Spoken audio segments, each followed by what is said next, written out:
የአባቱ የእሴይ በጎች ግን የሚኖሩ ሳኦል ቤት ነው። ምን አክል ቢጠሉት ነው ልጅ ልጃቸው በግ የሚጠብቀው ማን ነው? የራሱን የአባቱ በጎች ነው የሚጠብቀው። የሚኖረው ማን ቤት ነው? ሳኦል ቤት።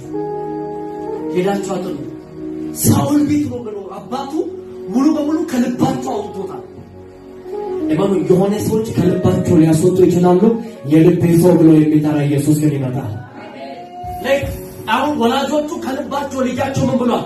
አስወጥቷል። ለዚህ ነው እግዚአብሔር እንደዚህ ያለው የልብን ሰው የእሴይ ልጅ ምን በለልኝ ቀባል። እነሱ ከልባቸው ቢያስወጡ ለኔ ግን ልብ አንተ ተመችቶኛል አለው እግዚአብሔር። ነው ከዛስ እንዴ ነው አባቱ ቤቱን ሲከለክሎ ዳዊት እንደዚህ አለው በእግዚአብሔር ቤት ለዘላለም እኖራለሁ።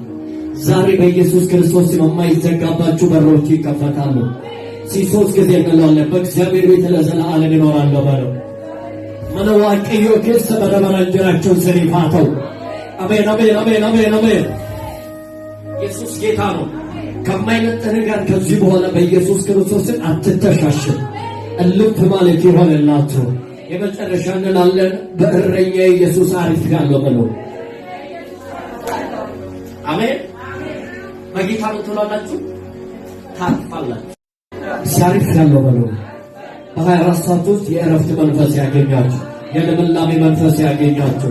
ጌታ ሆይ ከዚህ ቃል በኋላ በሕይወታቸው ላይ አዲስና አዳዲስ ነገር ይሆንላቸው። ክፉ መናፍስቶች ያወጡት አዋጅ ሁሉ ይገለበጥ። አዲስ ምዕራፍ ይከፈት። ይሁን ያልከው ሁሉ በሕይወታቸው ላይ ይሁን። ስለነበረ ጊዜ ሁሉ ሰዓት እናመሰግናለን። አባቶ የፊታችን እሁድ በጌታ በኢየሱስ ክርስቶስ ለማራካሳ ታላቦሴቤያ መጋቢት 13 ድንቅ የአምልኮ የቃል የነፃ መውጣት የትንቢት እንዲሁም የፈውስ ጊዜ ስለምኖረን ፋይሎቻችሁ ላይ የሁሉም ፎቶ ላይ የምንጸልይበት እንዲሁም ደግሞ ለበሽተኞች የምንጸልይበት ባጋንንት